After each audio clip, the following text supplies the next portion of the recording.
lootus, mis juba aastaid oli seisnud sa peal. Väljund sisse, ühendan kõlli, mille diameeter 12 tolli. Seejärel lülitan sisse maaki, tõmba lahti sahti, otsin välja sealt õige kasseti ja asetan ta sinna, kuhu aastaid oli tahtnud ta tagasi minna. Seesama limp, mis sahtlis magas talve und ja ootas ehk veel kunagi tuleb ta tund.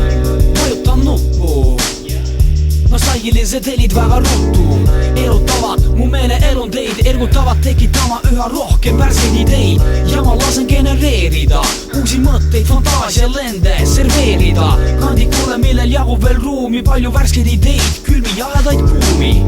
Ja ma kuulan edasi, vahel vahetan poolt või kerin tagasi ja see pakub mulle lõbu, kingib inspiratsiooni, tekitab uusi sõnu. Need on nostalgilised helid, vana kooli sumin, lint, maki krabin, pidev kõlarite kohin. Nostalgilised helid, hetke konditsioonis läbi vana kooli muusika uuema ajatsoonis.